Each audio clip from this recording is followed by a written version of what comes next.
जय श्री राधे कृष्ण। आप सभी का आपके अपने YouTube channel BK Mishra present में बहुत बहुत स्वागत है। आइए आज आप सब सुनेंगे बृहस्पतिवार व्रत की कथा और अंत में सुनेंगे बृहस्पति देव जी की आरती। प्रत्येक गुरुवार को भगवान बृहस्पति देव का, जो कि केले के वृक्ष के नीचे बैठ करके पूजन किया जाता है। जो भी भक्त सच्ची श्रद्धा के साथ, नियम और निष्ठा के साथ बृहस्पतिवार का व्रत करते हैं, भगवान बृहस्पति देव का पूजन करते हैं, इससे व्यक्ति को सभी प्रकार के धन और धान्य की प्राप्ति होती है, विद्या का लाभ होता है। स्त्रियों के लिए यह व्रत जो कि अति आवश्यक माना गया है। इस व्रत को स्त्री या पुरुष कोई भी धारण कर सकते हैं। गुरुवार के दिन भगवान बृहस्पति देव को विशेष करके गुड़ तथा तिल मिश्रित जल जो कि केले के वृक्ष में डालनी चाहिए। बृहस्पति देव को विशेष प्रकार से पीले पुष्प चढ़ाए, पीला चंदन अर्पित करे, धूप दीप दिखाए, गुड़ और चने के दाल का भोग लगाए, मुनक्का आदि का भोग लगाए और फिर बृहस्पतिवार व्रत का कथा श्रवण करनी चाहिए। इससे भगवान बृहस्पति देव अपने भक्तों पर अति प्रसन्न होते हैं, अपने भक्तों के सभी प्रकार के दुखों को दूर करते हैं तथा सभी प्रकार के सांसारिक सुखों की प्राप्ति होती है। तो आइए सुनते हैं बृहस्पतिवार व्रत की कथा।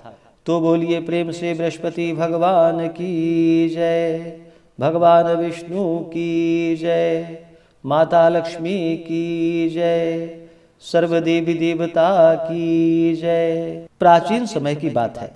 भारत में एक राजा राज्य करता था। वह राजा बड़ा ही प्रतापी तथा दानी था। वह नित्य प्रति मंदिर में भगवत दर्शन करने जाता था। वह ब्राह्मण और गुरु की सेवा किया करता था। उसके द्वार से कोई भी याचक निराश होकर नहीं लौटता था। वह प्रत्येक गुरुवार को व्रत रखता एवं पूजन करता था। हर दिन गरीबों की सहायता करता था।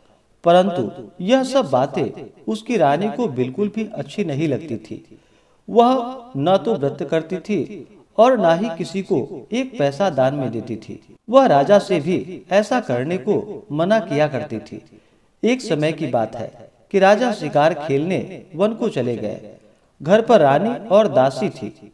उस समय भगवान बृहस्पति देव साधु का रूप धारण कर राजा के दरवाजे पर भिक्षा मांगने आए।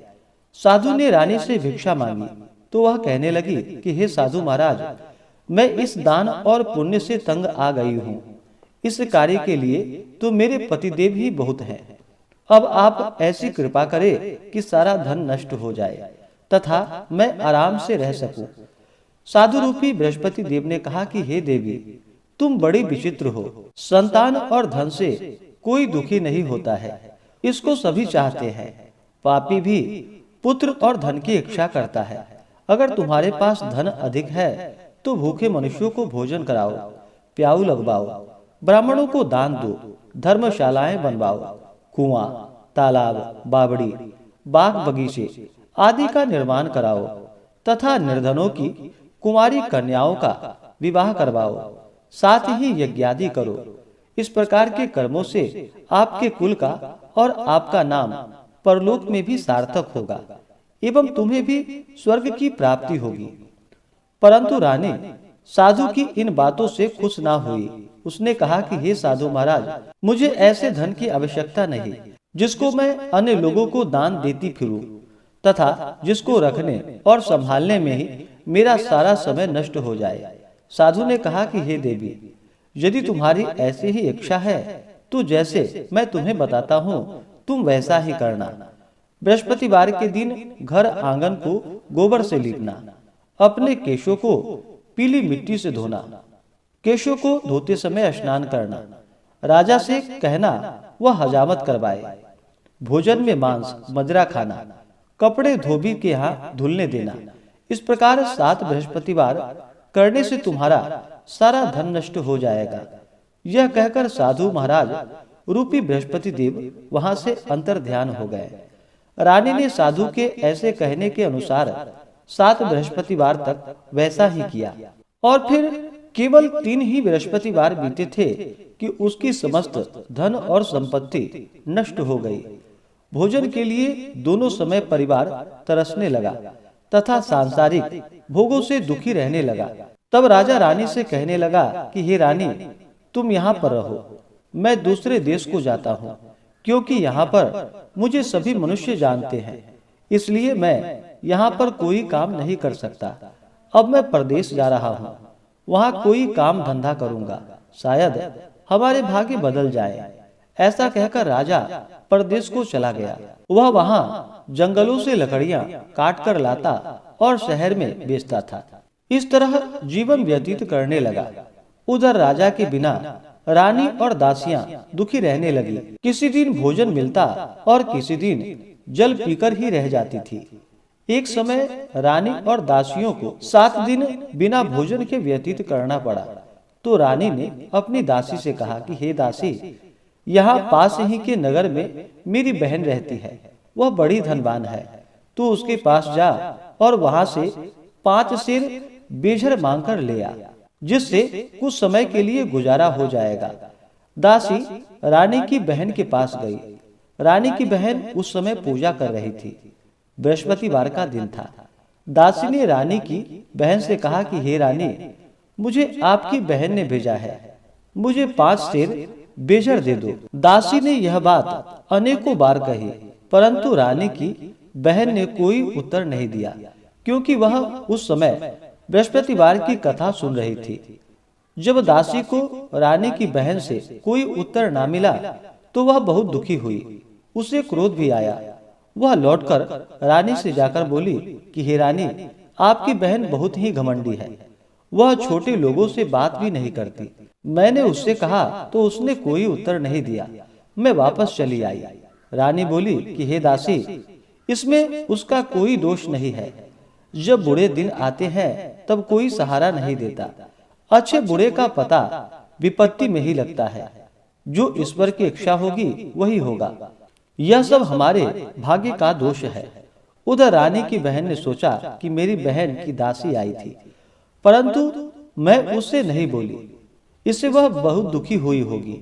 अतः कथा सुनकर और विष्णु भगवान का पूजन समाप्त कर वह अपनी बहन के घर आई और कहने लगी कि हे बहन, मैं बृहस्पतिवार का व्रत कर रही थी। तुम्हारी दासी हमारे घर गई थी, परंतु जब तक कथा होती है तब तक हम लोग ना ही उठते हैं और ना ही बोलते हैं, इसलिए मैं नहीं बोली। कहो दासी क्यों गई थी? रानी बोली कि बहन, हमारे घर अनाज नहीं था। वैसे तुमसे कोई बात छिपी नहीं है, इस कारण मैंने दासी को तुम्हारे पास 5 सेर बेझर लेने के लिए भेजा था। रानी की बहन बोली कि बहन देखो, बृहस्पति भगवान सबकी मनोकामनाएं पूर्ण करते हैं। देखो, शायद तुम्हारे घर में ही अनाज रखा हो। यह सुनकर दासी घर के अंदर गई तो वहां उसे एक घड़ा जो कि बेझर से भरा हुआ मिला। उसे बड़ी हैरानी हुई, क्योंकि उसने एक एक बर्तन देख लिए थे। उसने बाहर आकर रानी को बतलाया। दासी अपनी रानी से कहने लगी कि हे रानी, देखो, वैसे हमको जब अन्न नहीं मिलता तो हम रोज ही व्रत करते हैं। अगर इसने इस व्रत की विधि और कथा पूछ ली जाए तो उसे हम भी कर लिया करेंगे। दासी के कहने पर रानी ने अपनी बहन से बृहस्पतिवार व्रत के बारे में पूछा। उसकी बहन ने बतलाया, हे बहन, बृहस्पतिवार को सूर्योदय से पहले उठकर स्नान करके बृहस्पतिवार का व्रत करना चाहिए, लेकिन उस दिन सिर नहीं धोनी चाहिए। बृहस्पतिवार के व्रत में चने की दाल और मुनक्कों से विष्णु भगवान की केले के वृक्ष की जड़ के नीचे बैठ करके पूजा करनी चाहिए तथा दीपक जलावे। उस दिन एक ही समय भोजन करे। भोजन पीले खाद्य पदार्थों का करे तथा कथा सुने। इस प्रकार करने से गुरु भगवान प्रसन्न होते हैं, अन्न, पुत्र, धन देते हैं। इस तरह व्रत और पूजन की विधि बतलाकर रानी की बहन अपने घर को चली गई। रानी और दासी दोनों ने निश्चय किया कि वे बृहस्पति देव भगवान का पूजन जरूर करेंगी। 7 दिन बाद जब बृहस्पतिवार आया तो उन्होंने व्रत रखा। घुड़साल में जाकर चना और गुड़ बीन लाई तथा उसकी दाल से केले की जड़ में विष्णु भगवान का पूजन किया। अब भोजन कहाँ से आए? दोनों बड़ी दुखी हुई, परंतु उन्होंने व्रत किया। इस कारण बृहस्पति देव प्रसन्न हो गए। वे एक साधारण व्यक्ति के रूप में 2 थालों में सुंदर पीला भोजन लेकर आए और दासी को देकर बोले कि हे दासी, यह भोजन तुम्हारे और रानी के लिए है, तुम दोनों करना। दासी भोजन पाकर बड़ी प्रसन्न हुई और रानी से जाकर बोली कि रानी जी, भोजन कर लो। रानी को भोजन आने के बारे में कुछ पता नहीं था, इसलिए वह दासी से बोली कि जा, तू ही भोजन कर, तू हमारी व्यर्थ ही हंसी उड़ाती है। दासी बोली, एक व्यक्ति अभी भोजन देकर गया है। रानी कहने लगी, वह भोजन तेरे लिए ही दे गया होगा, तू ही भोजन कर ले। दासी ने कहा कि वह व्यक्ति हम दोनों के लिए 2 थालों में भोजन देकर गया है, इसलिए मैं और आप दोनों ही साथ साथ भोजन करेंगे। फिर दोनों ने गुरु भगवान को नमस्कार कर भोजन प्रारंभ किया। उसके बाद वे प्रत्येक बृहस्पतिवार को गुरु भगवान का व्रत और पूजन करने लगी। बृहस्पति भगवान की कृपा से उसके पास धन हो गया, परंतु रानी फिर पहले की तरह ही आलस्य करने लगी।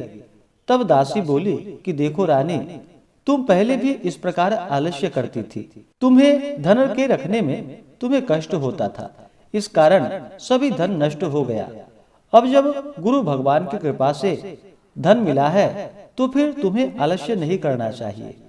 बड़ी मुसीबतों के बाद हमने यह धन पाया है, इसलिए हमें दान पुण्य करना चाहिए। भूखे मनुष्यों को भोजन कराओ, प्याऊ लगवाओ, ब्राह्मणों को दान दो, कुआं, तालाब, बावड़ी आदि का निर्माण करवाओ, मंदिर पाठशाला बनवाकर दान दो, कुंवारी कन्याओं का विवाह करवाओ, धन को शुभ कार्यों में खर्च करो, जिससे तुम्हारा कुल का यश बढ़े तथा स्वर्ग प्राप्त हो और पितृ प्रसन्न हो। दासी की बात मानकर रानी ने इसी प्रकार के कर्म करने प्रारंभ कर दिए, जिससे उनका काफी यश फैलने लगा। एक दिन रानी और दासी आपस में विचार करने लगी कि न जाने राजा किस दशा में होंगे, उनकी कोई खोज खबर नहीं है। गुरु भगवान से उन्होंने प्रार्थना की और भगवान ने रात्रि में राजा को स्वप्न में कहा कि हे राजा, उठो, तेरी रानी तुझको याद करती है, अब अपने देश को लौट जा। फिर क्या था, राजा प्रातः काल उठकर जंगल से लकड़ियां काटकर लाने के लिए जंगल की ओर चल पड़ा। जंगल से गुजरते हुए वह सोचने लगा, रानी की गलती से कितने दुख भोगने पड़े।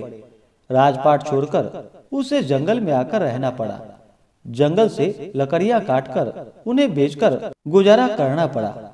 उसी समय उस जंगल में बृहस्पति देव एक साधु का रूप धारण कर वहां पर आए और राजा के पास आकर बोले कि हे लकड़हारे, तुम इस सुनसान जंगल में किस चिंता में बैठे हो, मुझे बतलाओ।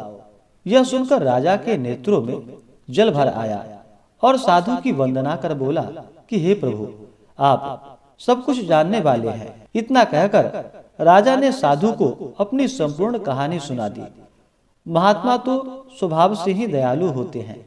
वे राजा से बोले कि हे राजा, तुम्हारी पत्नी ने बृहस्पति देव के प्रति अपराध किया था, जिसके कारण तुम्हारी यह दशा हुई। अब तुम किसी प्रकार की चिंता मत करो, भगवान तुम्हें पहले से भी अधिक धन देंगे। देखो, तुम्हारी पत्नी ने बृहस्पतिवार का व्रत करना प्रारंभ कर दिया है।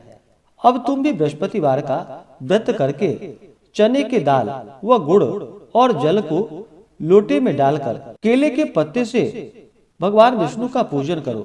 फिर कथा कहो या सुनो, भगवान तुम्हारी सभी कामनाओं को पूर्ण करेंगे। साधु को प्रसन्न देखकर राजा बोला कि हे प्रभु, मुझे लकड़ी बेचकर इतना पैसा नहीं बचता जिससे भोजन करने के उपरांत कुछ बचा सकूं। मैंने रात्रि में अपनी रानी को व्याकुल देखा है। मेरे पास कोई साधन नहीं है जिससे समाचार जान सकूं। फिर मैं बृहस्पतिवार की कौन सी कहानी कहूं या सुनूं, मुझको तो कुछ भी मालूम नहीं है। साधु ने कहा कि हे राजा, तुम किसी बात की चिंता मत करो। बृहस्पतिवार के दिन तुम रोजाना की तरह लकड़ियां लेकर शहर में जाओ। तुम्हें रोज से 2 गुना धन प्राप्त होगा, जिससे तुम भली भांति भोजन कर लोगे तथा बृहस्पति देव की पूजा का सामान भी आ जाएगा। अब सुनते हैं बृहस्पतिवार व्रत की कथा। प्राचीन काल में एक बहुत ही निर्धन ब्राह्मण था। उसकी कोई संतान ना थी। वह नित्य पूजा पाठ करता, परंतु उसकी स्त्री बहुत मलिनता के साथ रहती थी। वह ना ही स्नान करती थी और न किसी देवता का पूजन करती थी। प्रातः काल उठते ही सर्वप्रथम भोजन करती, बाद में कोई अन्य कार्य करती। ब्राह्मण देवता बहुत दुखी रहते थे। पत्नी को बहुत समझाते, किंतु उसका कोई परिणाम ना निकलता। भगवान की अनुकंपा से एक समय उस ब्राह्मण की पत्नी गर्भवती हुई और 10वें महीने में एक सुंदर कन्या को जन्म दिया। निर्धन ब्राह्मण कन्या के जन्म से बहुत दुखी हुआ। धीरे धीरे ब्राह्मण की कन्या बड़ी होने लगी।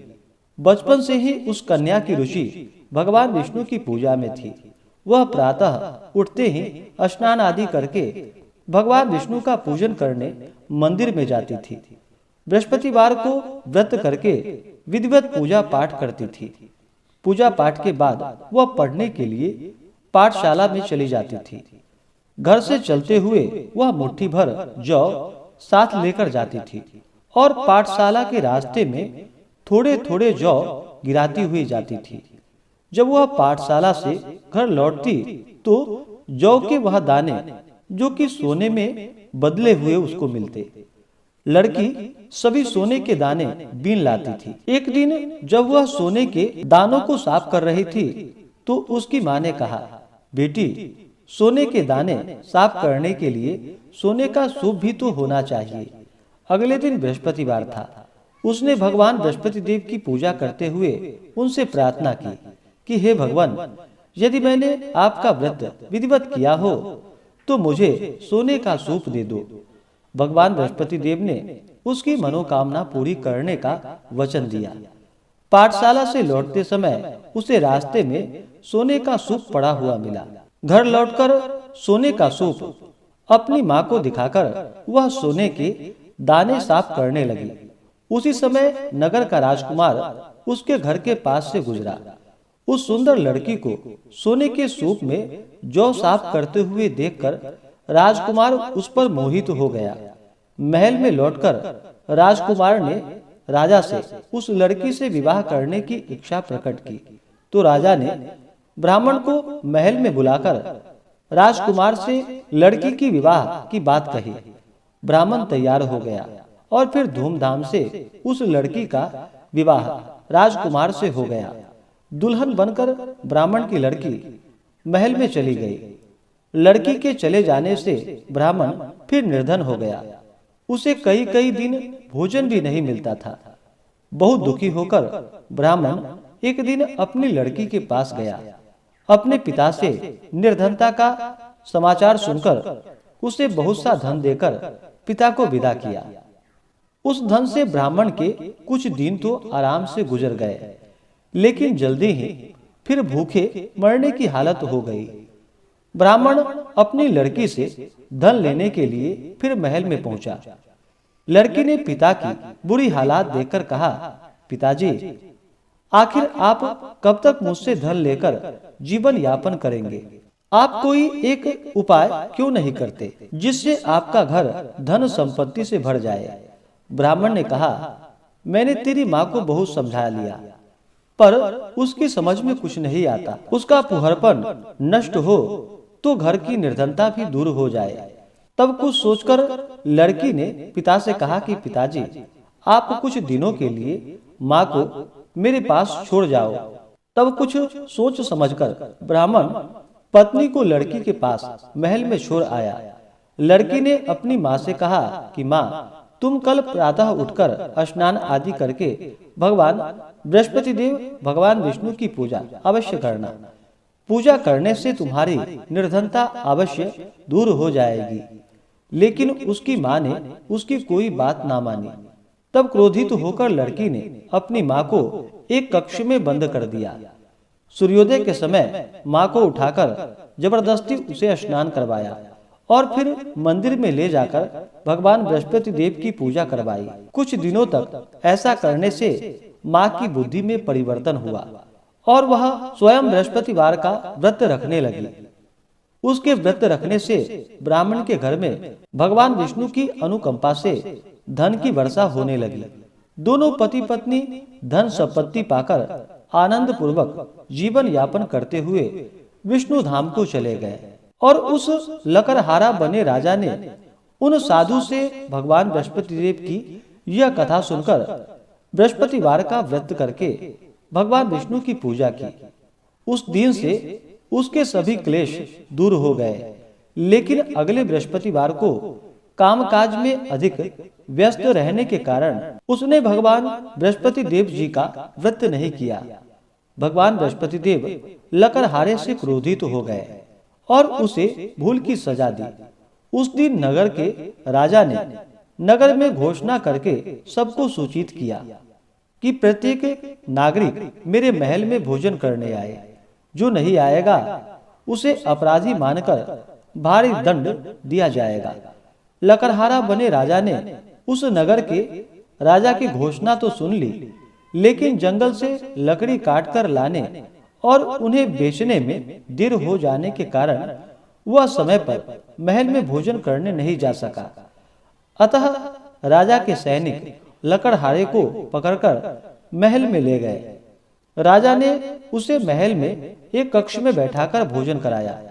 उस कक्ष में एक खूंटी पर रानी का सोने का हार लटका हुआ था।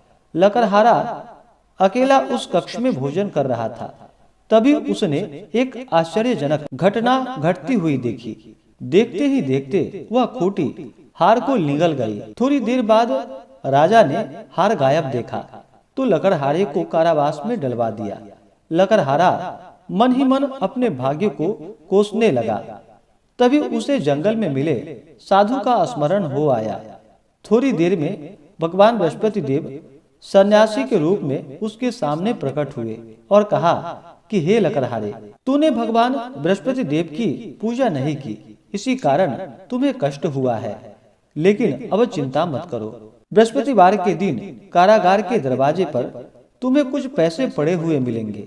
उन पैसों से भगवान बृहस्पति देव का व्रत करके उनकी पूजा करोगे तो तुम्हारे सब दुख नष्ट हो जाएंगे। बृहस्पतिवार के दिन दरवाजे पर पड़े मिले पैसे से चने और गुड़ मंगवाकर लकड़हारे ने बृहस्पतिवार की कथा कही तो भगवान बृहस्पति देव ने प्रसन्न होकर उस नगर के राजा को स्वप्न में लकड़हारे को कारागार से मुक्त करने को कहा। सुबह राजा ने अपने कक्ष में आकर देखा तो खूंटी पर रानी का हार टंगा हुआ पाया।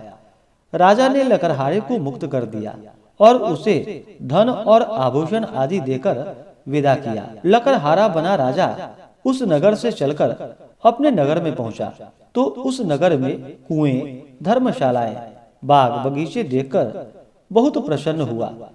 राजा ने किसी से पूछा कि ये कुएं, धर्मशालाएं किसने बनवाई है। सबने उसे बतलाया कि ये सब रानी और उसकी दासी ने बनवाए हैं। राजा महल में पहुंचा तो रानी ने उसका भव्य स्वागत किया। तब राजा ने निश्चय किया कि सप्ताह में एक बार तो सभी बृहस्पतिवार का व्रत तथा पूजन करते हैं, परंतु मैं प्रतिदिन व्रत किया करूंगा तथा दिन में 3 बार कथा कहूंगा। अब राजा हर समय दोशाले में चने की दाल बांधे रहता तथा दिन में 3 बार बृहस्पति देव की कथा कहता। कुछ दिनों के बाद राजा को अपनी बहन की याद आई। एक दिन घोड़े पर सवार होकर राजा अपनी बहन से मिलने चल दिया। अभी राजा नगर के बाहर पहुंचा ही था कि उसने कुछ लोगों को एक शव को ले जाते हुए देखा। राजा को स्मरण हो आया कि आज उसने किसी को बृहस्पतिवार व्रत की कथा नहीं सुनाई है। राजा ने उन लोगों को रोककर कहा कि भाइयों, आप शव को ले जाने से पहले मुझसे बृहस्पतिवार की कथा सुन लो। लोगों ने राजा पर क्रोधित होते हुए कहा कि तुम पागल तो नहीं हो। लेकिन कुछ बड़े बूढ़े लोगों ने कहा, अच्छा भाई, साथ में चलते चलते तुम अपनी कथा भी सुना लो। राजा ने चलते हुए आधी कथा ही सुनाई थी कि शव हिलने लगा। राजा के पूरी कथा सुनाते ही शव उठकर बैठ गया। लोगों ने हैरानी से दांतों तले उंगलियां दबा ली और अगले बृहस्पतिवार से भगवान बृहस्पति देव का व्रत करने व कथा सुनने का निश्चय कर लिया। अब घोड़े पर सवार राजा चलते हुए एक किसान के पास पहुंचा। किसान अपने खेत में हल चला रहा था। राजा ने कहा कि अरे भाई, मुझसे बृहस्पतिवार की कथा सुन लो। किसान झुंझलाकर बोला, अरे भाई, तुम देख नहीं रहे, जितनी देर तक तुम्हारी कथा सुनूंगा उतनी देर में तो पूरे खेत में हल चला लूंगा। राजा निराश होकर चलने लगा। तभी किसान के बैल लड़खड़ाकर जमीन पर जा गिरे। किसान के पेट में भी जोरों का दर्द होने लगा। उस किसान की पत्नी जब खाना लेकर आई तो उसने किसान से इस बारे में पूछा। किसान ने घुड़सवार की पूरी कहानी सुनाई। किसान की पत्नी दौड़ती हुई राजा के पास पहुंचकर हाथ जोड़कर बोली कि भैया, मैं तुम्हारी कथा सुनने को तैयार हूँ। राजा ने उसके साथ खेत पर पहुंचकर बृहस्पतिवार की कथा सुनाई। तभी बैल उठकर खड़े हो गए। किसान के पेट का दर्द भी तुरंत ही ठीक हो गया। राजा अपनी बहन के घर पहुंचा तो उसकी बहुत आवभगत हुई। अगले दिन सुबह उठकर राजा ने देखा घर के सभी लोग भोजन कर रहे हैं। किसी भूखे को बृहस्पतिवार की कथा सुनाए बिना राजा भोजन नहीं करता था। उसने बहन से कहा कि बहन, क्या घर में कोई ऐसा व्यक्ति है जिसने अभी तक भोजन ना किया हो? उसकी बहन बोली, भैया, हमारे घर में तो क्या, आपको पूरे नगर में कोई ऐसा व्यक्ति नहीं मिलेगा जिसने सुबह सुबह भोजन नहीं किया हो। तब राजा ने बहन के घर से निकलकर उस नगर में बिना भोजन किए व्यक्ति की तलाश की। एक गरड़िए के घर में उसका बेटा बीमार होने के कारण भूखा रह गया था। राजा ने उसको जाकर बृहस्पतिवार की कथा सुनाई। कथा सुनते सुनते गरड़िए का बीमार बेटा बिल्कुल ठीक हो गया। सबने राजा की बहुत प्रशंसा की। एक दिन राजा ने अपनी बहन से कहा, बहन, अब हम अपने घर जाना चाहते हैं, तुम भी हमारे साथ चलो, कुछ दिन वहां रहकर लौट आना। राजा की बहन ने अपनी सास से पूछा तो सास ने ताने देते हुए कहा, बहू, मायके जाना हो तो अकेली जाना, मेरे पोते को नहीं ले जाना। तुम्हारे भाई के कोई संतान नहीं है, कहीं तुम्हारी भाभी मेरे पोते पर कोई जादू टोना न कर दे। दूसरे कक्ष में बहन की सास की बातें सुनकर राजा दुखी मन से अकेले ही अपने घर को लौट गया। रानी ने राजा से कहा, आप तो अपनी बहन को साथ लाने की बात कहकर गए थे, फिर बहन को साथ क्यों नहीं लाए? तब राजा ने दुखी होते हुए कहा, रानी, हम निसंतान हैं, इसलिए कोई हमारे घर आना पसंद नहीं करता है। रानी ने राजा को समझाया कि हे प्राणनाथ, हमें बृहस्पति देव ने सब कुछ दिया है, अब भगवान बृहस्पति देव हमें संतान भी अवश्य देंगे।